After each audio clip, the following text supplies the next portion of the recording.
Assalamualaikum, ketemu lagi di Syihab dan Syihab. Di episode ini saya di rumah Abi Quraisy dan kita akan kedatangan tamu dari Rembang, Jawa Tengah, Kiai Haji Bahaudin Nur Salim atau yang akrab disapa Gus Baha. Dan di rumah Abi saya juga udah ngajak keponakan-keponakan dan ngajak Izzat tuh. Ada Izzat, ada Fathi, ada Nisrin. Seru banget, kita mau ngobrol-ngobrol sama Abi, sama Gus Baha, dan kita juga udah nampung pertanyaan dari teman-teman. Pertanyaan ada yang masuk banyak banget, jadi nanti mudah-mudahan sempat kita sampaikan ke Abi dan ke Gus Baha dan kita jawab sama-sama.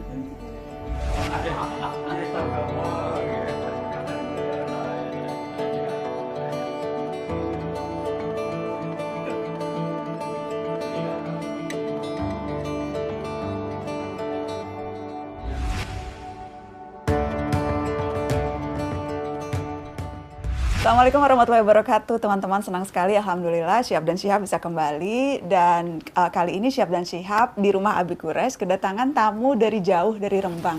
Ada Gus Baha datang silaturahmi ke rumah. Dari dekat di hati, jauh tempatnya. Oh iya, selalu dekat di hati. Assalamualaikum, apa kabar Gus? Assalamualaikum warahmatullahi wabarakatuh. Sehat-sehat?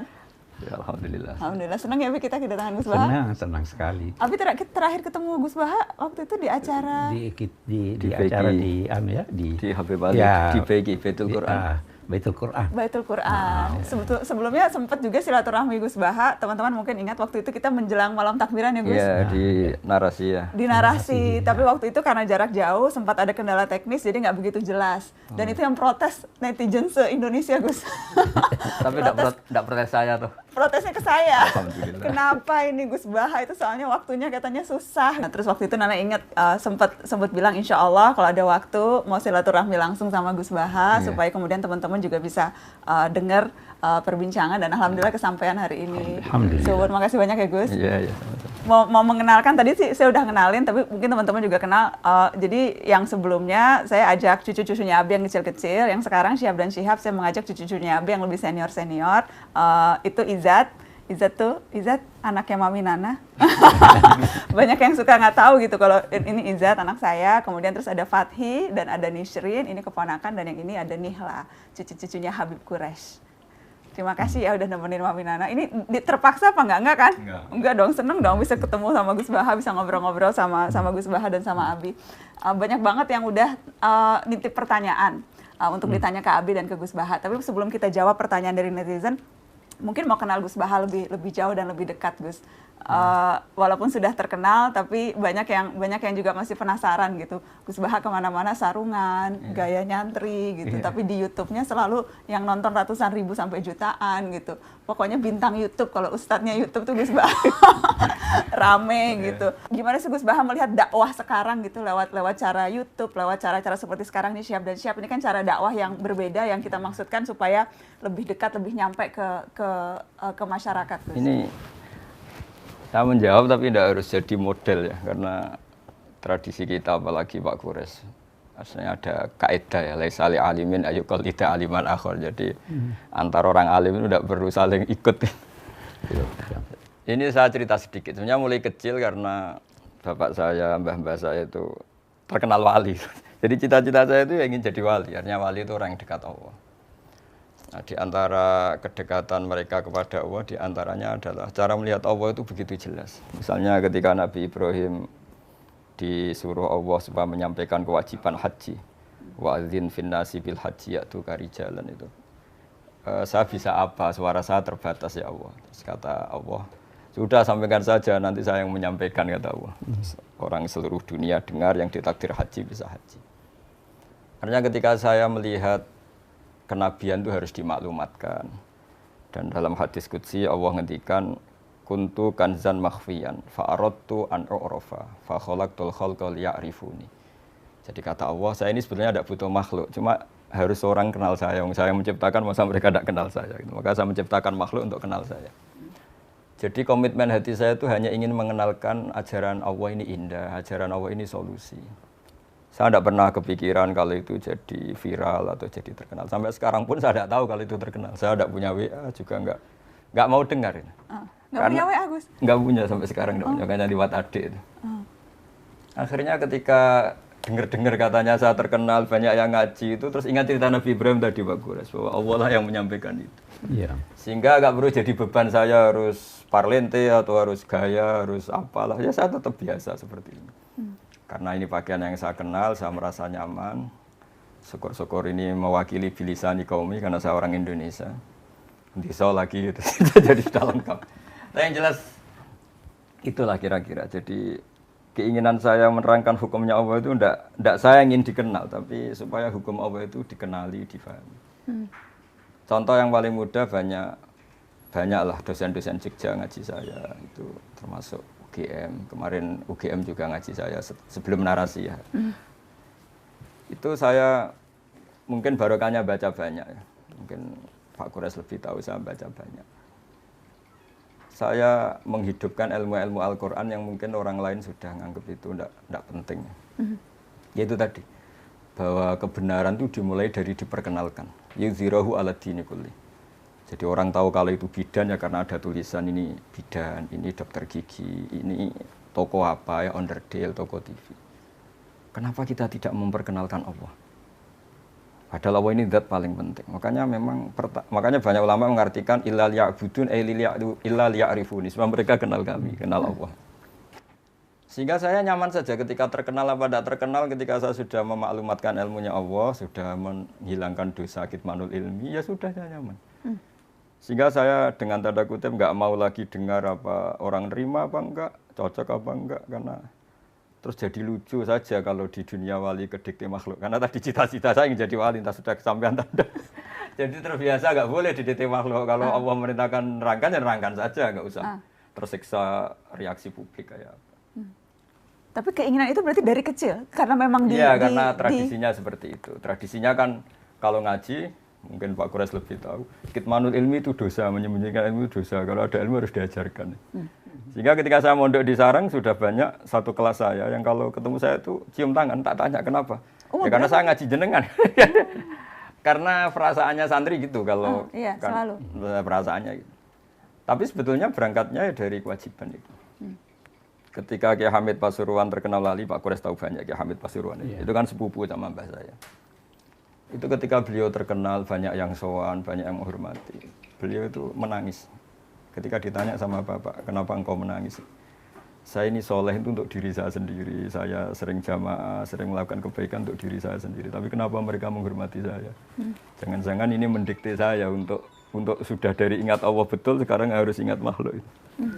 Tapi kembali lagi mereka umatnya Rasulullah SAW yang harus dibina, yang harus didekatin. Sehingga mereka ya nyaman lagi atas perintah Allah itu.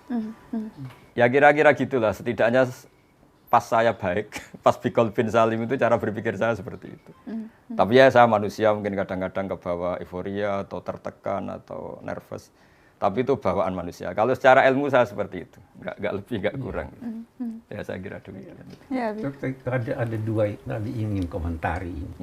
Yang pertama, jangan beranggapan bahwa wali, kita biasa dengar ya wali, itu syaratnya harus ada kekeramatannya. Kekeramatan itu artinya ilmu. Ya kan, waktu Adam diciptakan itu diberi ilmu, malaikat sujud karena dia punya ilmu. Karena itu kata Imam Ghazali, illam yakunil alim wal wali falastu adri manil wali. Kalau bukan orang alim itu yang dinamai wali, saya tidak tahu lagi siapa wali. Nah, sekarang banyak orang tuh hubung-hubungkan ada keramatnya ini. Itu ada, tapi bukan itu syaratnya. Syaratnya itu ilmu, diamalkan, dan tadi yang kedua, wa ma 'alaika illal balagh. Tugasmu hanya menyampaikan. Nah, penyampaian yang menjadikan orang simpati, yang menjadikan orang hormat, yang menggambarkan sifat-sifat Tuhan, sifat al-jamal, sifat keindahannya, sifat kebaikannya. Jangan tonjolkan sifat-sifat Tuhan yang keras, yang keras. Madhahirul jalal. Ya, jangan sifatul jalal ya, tapi sifatul kamal wa sifatul jamal. Nah, ini yang sebenarnya yang dipraktekkan Pak Gus Baha ini. Jadi tidak peduli orang la yakhafuna laumata laim, Iya, iya, betul. ya kan? Iya. Tidak khawatir dicela orang dan tidak peduli dipuji orang. Kalau dipuji, alhamdulillah. Kalau dicela, alhamdulillah. Itulah resiko daripada dai kembali, ya kan begitu ya Gus? Iya. Iya kita. Gitu.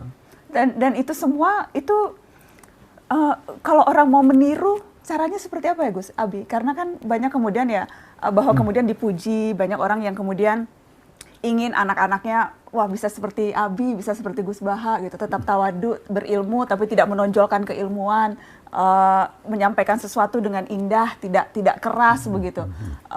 Itu sesuatu yang memang karena didikan orang tua kah? Atau itu sesuatu yang bisa kita usahakan sendiri juga? Karena bagaimana menirunya? Gus. Monggo deh. Minimal supaya ini Kalau keponakan-keponakan, anak cucu-cucunya Abi Abi. kan begini, itu pertama dari rumah dididik, di pesantren kita dididik begitu. Pesantren mendidik. Di pesantren. Abi selalu bilang begini, saya selalu bilang Gus Bahar, saya belasan tahun di Kairo. Saya hanya sekitar 2 tahun di pesantren. Tapi yang pertama, hubungan saya dengan guru saya itu sampai sekarang masih ada. Perlu dikasih tahu gurunya siapa? Habib Abdul Habib Qadir Abdul Qadir Bil Faqih Malang. Habib Darul Abdul Hadis. Qadir itu kalau Abi ada sesuatu yang ini, Abi mimpi dia. Jadi ada hubungan. Kenapa itu? Karena dia ikhlas. Keistimewaan pesantren itu guru-gurunya ikhlas. Kalau kita di ini barangkali pertimbangannya kum atau kam. Iya kan? Itu jadi dan di rumah. Itu dari pendidikan, keikhlasan mengajar, keikhlasan ikut, hormat. Apa yang Abi ingat di pesantren 2 tahun Abi di pesantren, tapi mengingatnya bahkan lebih dari belasan tahun Abi di Kairo? Iya, yang paling Abi rasakan itu keikhlasannya. Menegur tanpa marah. Ya toh, mengajar tanpa pamrih. Ya itu yang paling jelas itu. Apa Gus keistimewaan pesantren, santri, orang yang nyantri itu keikhlasan tadi dan apa yang berbeda begitu, yang betul-betul digembleng santri-santri kita? Jadi apa ya? Jadi ada adzauqus salim, rasa yang masih orisinil. Jadi cerita-cerita wali itu unik-unik, Mbak Najwa. Jadi misalnya ada seorang wali makan 1 piring terus beliau kenyang. Melihat istrinya makan 1 piring ya kenyang, terus beliau bilang, wah kalau untuk kenyang, untuk bertahan hidup hanya 1 piring, kenapa saya harus korupsi, kenapa saya harus rakus. Terus ketika dia tidur, meskipun punya kamar 5 ya tidur di 1 kamar. Ketika punya beras 1 pintal yang makan 1 piring, kenapa saya harus punya berlebih kamar toh? Saya tidur ya di 1 kamar cukup. Jadi melihat kehidupan yang normal tapi menjadi hal yang luar biasa. Bapak itu kalau ngajarin saya misalnya ada orang di pasar itu nerima transaksi 5.000, 10.000 sudah bilang alhamdulillah. Terus saya ini malu, saya sering punya uang jutaan, tidak mesti bisa bilang alhamdulillah. Ini orang awam, orang kebanyakan semudah itu syukur. Jadi sebetulnya didikan kita ini nganggep yang pokok itu ya pokok, yang sekunder. Sehingga dari tradisi pokok ini, apa saja kayak berlebih. Saya sampai sekarang sering bilang ke istri saya, ke anak-anak, andai kan saya punya uang hanya 1 juta itu sudah kaya raya. Karena bayangkan hidup itu hanya sehari. Ke anak katamu tuhutan, kamu bisa aja mati besok itu. Jadi, ya sudah gitu, itu tradisi keluarga kita, tradisi. Sehingga hidup itu nyaman saja. Ya jadi nggak wayulhihimul amal, tidak alhaakumut takatsur ya, karena melihat hidup itu ya sederhana. Jadi misalnya saya ketemu Pak Quraisy, ya ini ketemu orang sepuh, sowan orang alim, tidak muluk-muluk terus efek dari itu misalnya terkenal dia apa itu tidak ngefek, karena ya hukumnya Allah dengan saya ketika berhadapan orang sepuh ya harus takzim, harus hormat. Sudah ada lebih dari itu, sehingga nyaman karena nggak kebawa angen-angen itu. Terus banyak akses, banyak koneksi ribet, bisa wayulhihimul amal, bisa dilenakan oleh banyak angen-angen. Yang seperti Abi bilang itu, Abi yang bersyukur itu ketika menerima sesuatu dirasa banyak, tapi ketika memberi sesuatu selalu merasa itu sedikit. Sedikit, ya. Nah, masih ingat Itu arti syukur. Jadi masyhur itu maqalla wa kafa khairun mimma katsura wa alha. Jadi sedikit tapi cukup, lebih baik banyak tapi wa alhama. Jadi kan kita lupa Karena diri. memang sebenarnya kebutuhan kita tidak banyak. Kebutuhan kita tidak banyak. Itu ada orang pernah merasa sedih, kehilangan jabatan. Dia dipanggil. Coba lihat banyaknya orang nggak punya jabatan masih ketawa. Tahu ya, betul. Ya kan? Coba lihat banyaknya orang yang miskin masih hidup bahagia. Penyebabnya kamu sedih itu dirimu. Coba lihat setelah beberapa lama kamu kembali normal. Iya. Jadi kita itu sebenarnya. Nah, hal-hal yang begini yang diajar di pesantren. Boleh jadi itu tidak diajar di universitas. Ya. Nah, itu sebabnya kalau dalam agama akal harus diasah.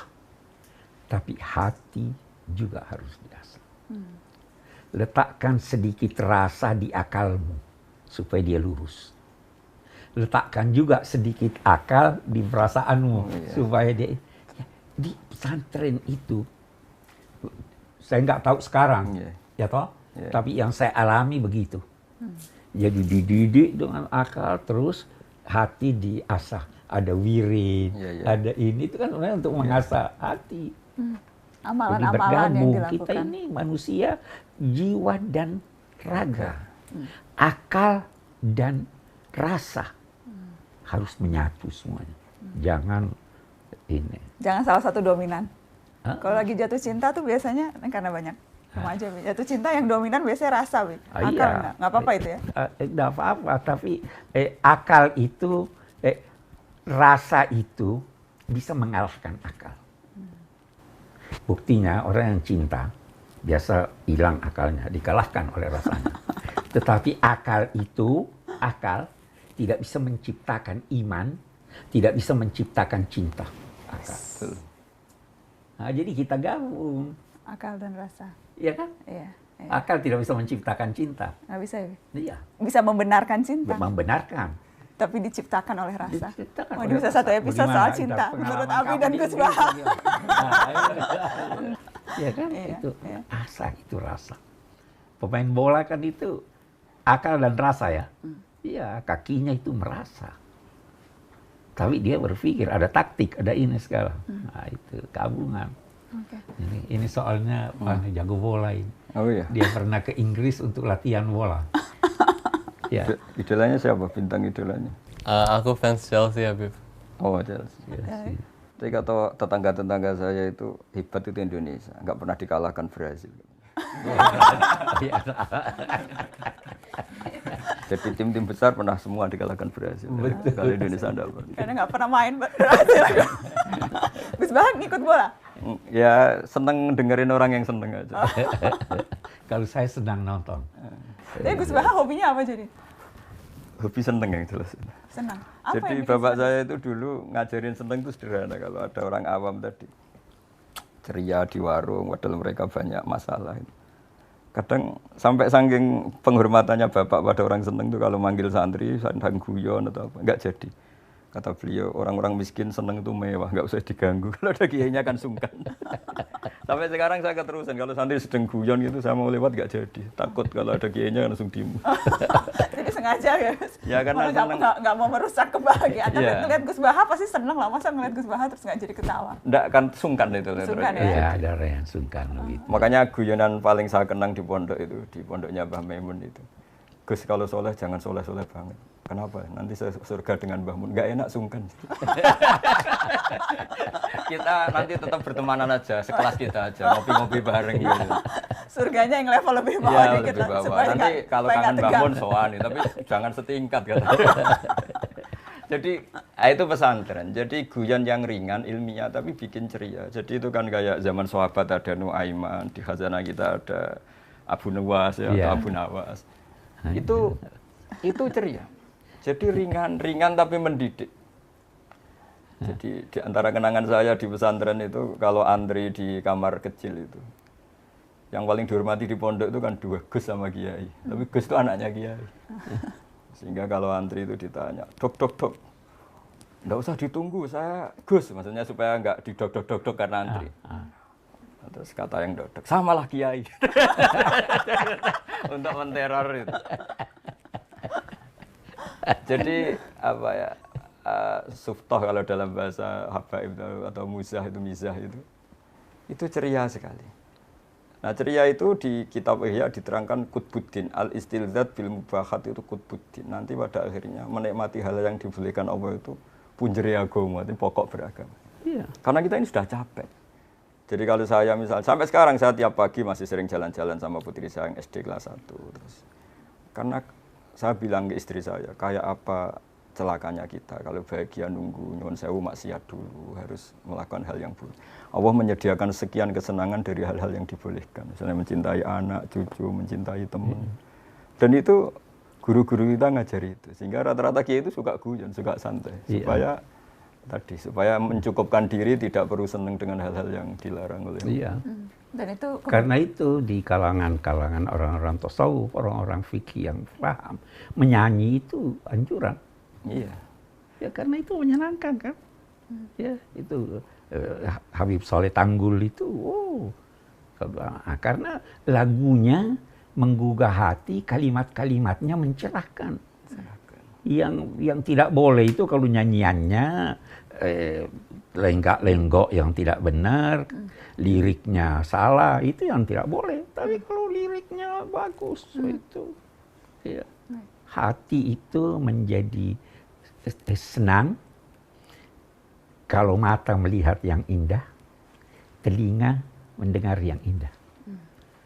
Dan itu melahirkan dorongan untuk bergeraknya fisik. Ya. Kalau dengar lagu dangdut bagaimana? Minimal jempol goyang. Iya, paling tidak tangannya begini. Pengaruh nyanyian suara ke ini. Nah, itu sebabnya dilarang bersuara keras. Jangan teriak-teriak. Inna angkaral aswati la sautul hamir. Jangan teriak-teriak. Nah, kita diajar tuh di pesantren. Bicara depan guru, jangan suaranya keras. Itu yang diajarkan kita. Ya toh? Dan itulah kemudian yang mempengaruhi itu yang mempengaruhi. Ya. Apalagi kalau ustadznya, kiainya ikhlas. Itu aja. Kunci saya di sana. Iya, ikhlas. Ikhlas. Abi, kan sempat ada juga yang tanya ke Nana, waktu itu juga tanya ke Abi. Cucu-cucunya Abi kira-kira ada yang meneruskan jadi seperti Abi nggak jadi pendidik? Ini kan sekarang kan mereka belajarnya kan belum ada yang spesifik belajar agama. Abi, apalagi Nana kan juga nggak, Kaela juga nggak gitu, Ahmad, Caca, Hala gitu. Abi ada rasa kecewa nggak? Tidak. Walaupun kita nggak meneruskan. Walaupun. Abi prinsipnya mendidik itu mengembangkan bakat anak. Nana dulu waktu mau ke Amerika masih ini, pesannya Abi masih ingat apa? Masih. Apa? Salat nggak boleh ditinggal. Salat tidak boleh tinggal. Saya dulu dikritik orang, kenapa biarkan dia itu salat. Mendidik, kembangkan bakat. Saya selalu bilang, Jido bilang apa tentang pemain bola? Ini kan hobi bola. Gimana? Masih ingat? Muhammad Salah bagaimana? Jido bilang. Saya selalu bilang begini, itu pemain bola Mesir. Yang dari Mesir. Dari Mesir, Muhammad Salah itu punya pengaruh luar biasa, bisa melebihi beberapa doktor, ilmuwan, bahkan kiai. Kayak Zainuddin dulu, Zidane. Iya. Yazid Zainuddin.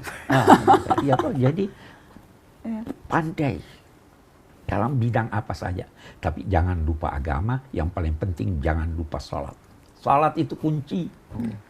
Ya toh, iya, itu yang kita di ini. Apalagi kalau baca wirid. Masih baca wirid? Selalu dipesanin Umi. Relatif. Ada. Terus bolehkah mensalawati seseorang supaya bisa berjodoh? Kalau kita sudah berusaha mencari calon istri tapi belum berhasil, dapat putus, apakah tandanya kita harus pasrah, Gus? Harusnya mulai usaha juga sudah sambil pasrah.